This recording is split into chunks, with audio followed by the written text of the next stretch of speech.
Well, this past weekend at UFC Vegas 32, we had a couple of judges' scorecards that no one in the audience cared to agree with. Specifically, you had Miranda Maverick versus Maycee Barber, where every single media member on MMA Decision scored that for Miranda Maverick. Then you had Rulian Piva versus Kyler Phillips. Almost everyone had that as a draw. You had MMA Junkie saying it was for Piva, and Tim Burke at Bloody Elbow saying it was 28-29 Phillips. Otherwise, everyone else had it for a draw. And then you had what ended up being the most controversial, I guess, not really the most controversial, the most talked about because it was the main event of TJ Dillashaw versus Corey Sandhagen, where Dillashaw ended up getting the win 48-47. A lot of people were saying that Sandhagen deserved the win. If you look on MMA Decisions, you have 6 people scoring it for Dillashaw, the rest for Sandhagen. From a media perspective, from a fan perspective, you have 59% going Sandhagen, 40% or 39% rather going Dillashaw, and then a 1.3% somehow scored that a draw because those 13 people are not judges. So Drake, obviously, we've done this song and dance before. We've talked about fighters not getting their pay because of bad judging. What are your thoughts on these scorecards? Because I think everyone's in agreement. At least the Maverick versus Barber one was pretty egregious. Yeah, that one was very bad. Definitely the worst of the bunch here. And, we had 5 total decisions on this card. Very fun card overall, I will say. But things were just, these fights were also fun also, but, it was just the outcomes left a sour taste with the actual decision part. And, the first 2 started off fine with Belbita getting the 30-27 over Goldie, was totally fine with that. Saw people arguing 29-28 because of that third round. But Hannah Goldie really only did her damage in like the last 15 seconds and almost got finished in that round. So people really just kind of forgot about what happened directly before that end of the fight, which happens sometimes, unfortunately, but I thought that was fair. And then Brendan Allen and Puna Soriano. That fight was interesting judging wise, specifically because of the kind of persuasion tactics that were going on from the commentary mid-fight from DC, our boy there, who was feeling very strongly about one way or the other. And I wasn't paying too much close attention, Pat, but it sounded like he was in favor of Allen, which was correct, even though I gave Puna the first round, if I remember it correctly. Pretty close one, but then the last 2 were Allen all the way. And commentary, just nowadays, right? They have their favorites. It's pretty obvious in some form. You hear Rogan or DC or whoever's in the booth just focus on one particular fighter, even if they're getting the crap beat out of them. Right. Like that's what they do. Absolutely. And shout out to our man, Rob Tatum, for taking all the hate on the chin from the Twitterverse because of DC calling him out live on the broadcast. And he rolled with the punches and got people calling him an idiot because DC said so. So want to give him some love because he's generally quite good as well, in agreement most of the time. Agreed. So that was that fight. Then after that, of course, was Barber versus Maverick, which is, I haven't seen a single person agree with Maycee getting the win outside of Maycee herself. And that's how I remember, I believe I tweeted this out, but that's like usually on Twitter, you're going to have some disagreement. Right. I didn't see a single person score it for Barber. Yeah, I still have it. It's like, man, that's how you messed up. I don't know what they were thinking, but yeah, that's pretty bad. Yeah, not a good one. I've seen people go as far to, I've been asked for the WMA Today podcast this week. We got asked a lot about, was this the worst decision in women's history. And I don't know if I'm ready to go that far yet until I give it a rewatch. I think it's definitely up there. Some others come to mind immediately. I had Frey versus Grusander 1, Fuji versus Frausto, of course. Shevchenko versus Nunes 2, of course. Shevchenko versus Nunes 2. No. Sorry, no, that's just close to my heart. But yes, go. Even Del Boni and Zapatello, which happened just a month or two ago. Yeah. Very not great. But I think that this one deserves to be up there. I mean, those are all 5-rounders that I just mentioned too. So in terms of a 3-round fight, this might be the worst for a 3-rounder. And, the first 2 rounds were just very clear. And it's funny, Pat, because when you think about how that fight was playing out, and Maycee started off pretty slow, right? Like didn't really, and it was kind of the same case as the Alexa Grasso fight. Not a lot of volume. And in the Grasso fight in particular, what she was throwing just wasn't landing. She would just, she was doing that shadow boxing. Yeah, that old shadow box, the old Ronda out there. Yeah. And came on strong in the 3rd round of each of these fights and won both of those rounds, actually, in both of those fights, quite obviously. But before that, it was pretty obvious that she lost. And the funny thing about this fight for me, it was so much so in terms of inactivity for her, that Uriah Faber, if you remember, Pat, at one point was like, you got to do something. He's like, you got to throw something. He literally said that. You can go back and listen. You can hear him.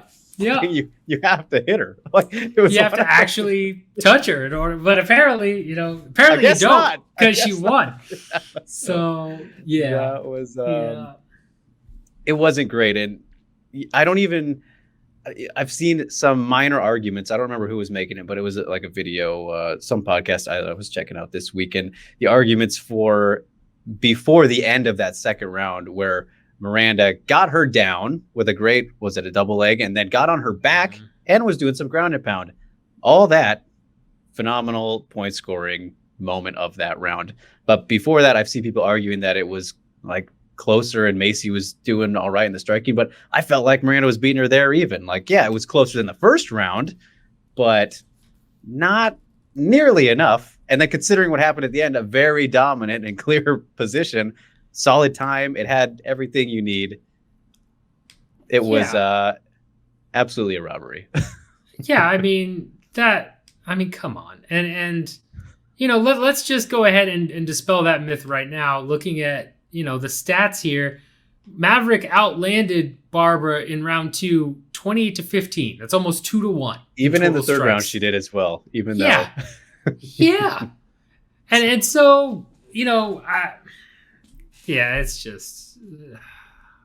it's very interesting. And the funniest thing also actually about this entire fight, Pat, I'm sure you know where I'm going with this, but Chris Lee got it right. Chris Lee is the one judge who got it right. Shout out to the man. Shout out to Chris Lee. Hey man, generally on the wrong side. Hey, as he's learning, he's actually learning to figure it out. And everyone's got to take his shine away.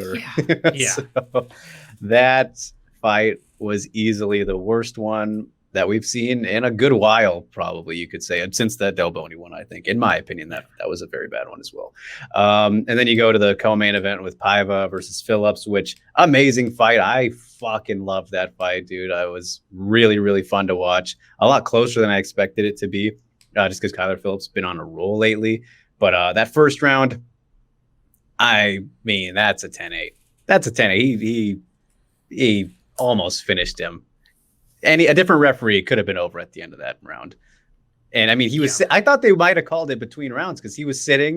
You remember they let him sit just right there. And it looked like he was saying, no, I can't continue. So, I mean, not that means he couldn't, because he obviously did, but it was like, he was very close to being finished. That is a 10-8 round if I've ever seen one.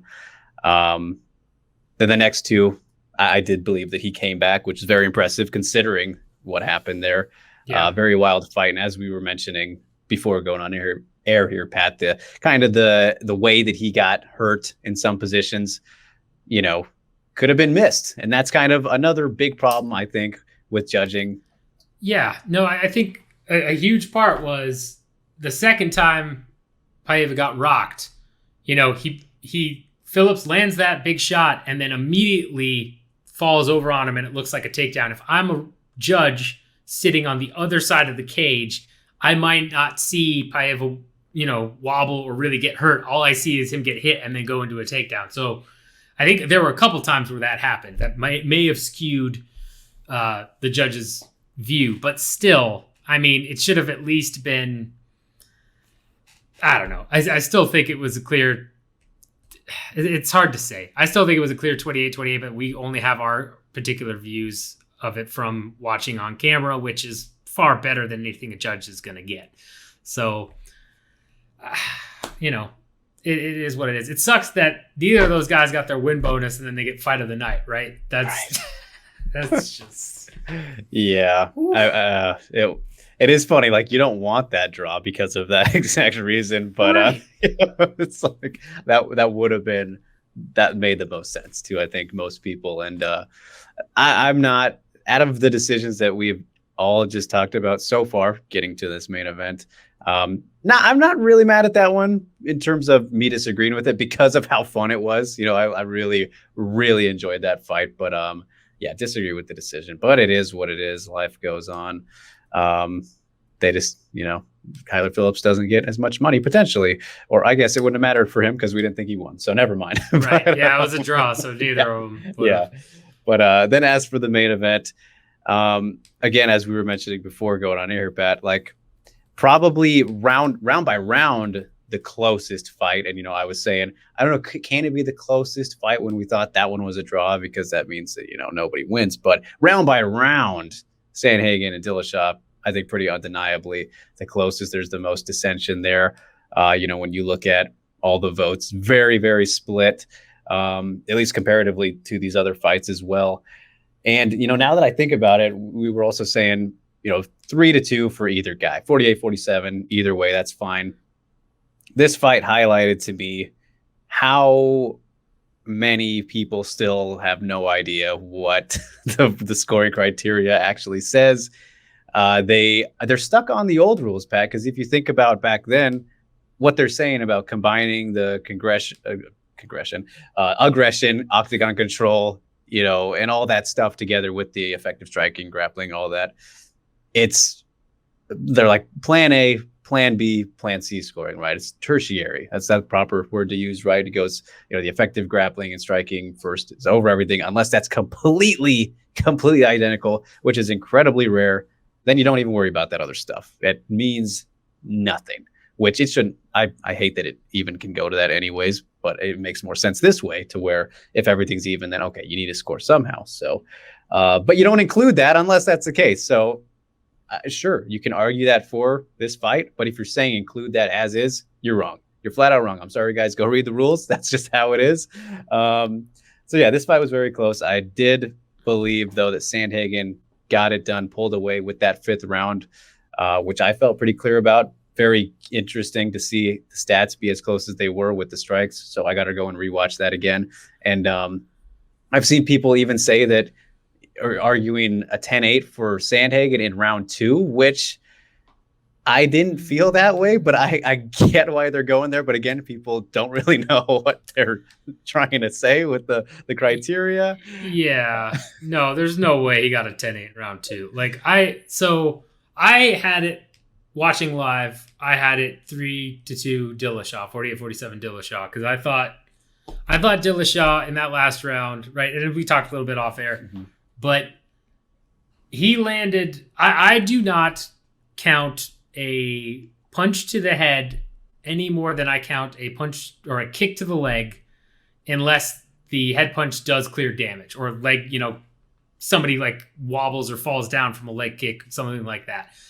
So when you look at total strikes, because significant strikes are just, those numbers never make any sense. But total strikes, right, just about even there. Dillashaw edges it a little bit, has a little bit more. And watching that, I remember thinking they're trading about 1-for-1 here. And, a lot of people are saying, Sandhagen had cleaner strikes and all this stuff. And it's like, I have to rewatch it. But I remember thinking like, no, they're pretty much trading 1-for-1. And then I deferred to, okay, if they're about even on strikes, then you got to go to grappling. Well, there's no really effective grappling here. So then you got to go to control and aggression. And like, then using that score criteria, which is what you're supposed to do, okay, I have to give it the edge to Dillashaw. But I wouldn't have been mad if Sandhagen would have got it either, right? It was close enough. But I think, in my opinion, and I'd like to say this is what most people scoring for Dillashaw thought, but as we've just talked about, that's not the case. But, if you're scoring it the right way and you do believe that they're about even on strikes, then you kind of have to give it to Dillashaw because he was the aggressor and he did pretty much initiate all of the grappling, even if it wasn't going anywhere. Like, it's still, he should get the slight nod because that's how the scores work, right? So, yeah. I mean, because he really, of course, he got the back in some cases, but it wasn't, for a long duration amount of time. He didn't do much with it. It wasn't necessarily effective, right? But for me, Pat, I think actually when I really think about this back a little bit, the most intriguing round scoring wise in this fight is probably the first round, because I remember feeling very flip-floppy on it, like not sure who I should give that one to right after it ended, because you remember Sandhagen landed, I thought, the bigger shots for the most part early on, at least in that first half of that round. Of course, he got that crazy flying knee land on top of Dillashaw.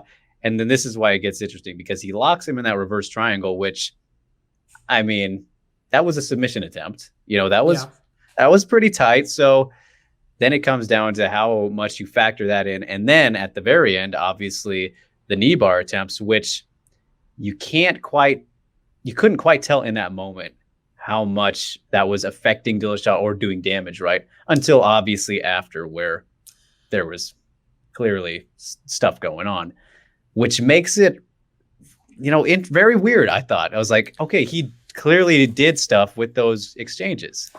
Yeah, so this is another thing to get into a little bit is, we talk about effective striking and grappling, and then we defer to control or whatever. But really what most people do is they put striking above all else, and then they turn to grappling. Yeah. You rarely see, unless someone is, taking somebody down and then has top control for a bunch of time, or, and then is peppering little shots or going for submissions on top. You rarely see effective grappling putting into scorecards. Generally, I forget who it was, but there was a while back where someone kept pulling guard on purpose and was actually probably doing more effective grappling from the bottom, but the guy who was on top won the rounds, even though he was actually not really doing it. He's just laying there, and then the other guy was going for submissions on the bottom. Like, that happens. And it's one of those things where that's not really what the rules say. If you're really counting effective grappling, that Sandhagen should have had a much stronger round in round one, and maybe could have. I'd have to go back and rewatch, because it easily could have made a difference in terms of scoring. But at this point, I think a lot of us are desensitized to it, because we just know that judges are not going to score that right. Right. Unfortunately, I think though what might have actually hurt him was potentially what lost him the round, before going back and watching it, was if you remember when he was really cranking the knee, Dillashaw landed about like 5 clean, shots there in that moment, which that impact's a lot more obvious. And I get it, right? But I thought it was still very close, because then right after, you see he fucked his leg up a little bit. You know, it's like, so. Yeah. But when you're judging, right, you have to write on the score, and then that's So you don't get a chance to see that actual aftermath. Exactly. You have to do it right there. So judging is what it is. Check out the Fight Business podcast this week. I talk about the promotional side of what, because I've seen a lot of people saying, oh, let's change the full pay-win structure to just have it be all pay and win, and let's try and figure out new judging stuff. Promotions don't want to do that. They don't want to raise their overhead and do all that other stuff. I break it down in a whole way. But this is going to continue to happen.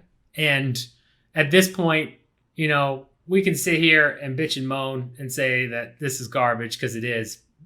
But nothing's going to change. Read better, everybody. Yes. Read better and take my advice at the end of that segment. of the Fight Business Podcast, which, to give you a little cliffhanger as to why you should go back and rewatch it, is it's vote. That's my spiel, is if you want better judging, vote. Because, yeah, that's where it comes down. Your vote matters. Your vote matters. So, with that in mind, let us know in the comments how you feel about the judging this past weekend. Did you like it? Because if you did, then we're going to have words. But if not, let us know how you felt overall about the scores. Do you agree with our assessment of judging and how it's currently working, how people are seeing it out in the fan base? Do you think that Dillashaw or Sandhagen won the fight? Because that was obviously the closest one. Are you one of the few people that think that Maycee Barber won that fight? Please step forward. Are you Maycee Barber? Are you Maycee Barber or related to her? Because want to know that as well. Make sure you hit the like, share, subscribe, bell notification, all that fun stuff. And yeah, let's just hope that people learn from Chris Lee's growth and we get better judging. Let's just get there, everyone.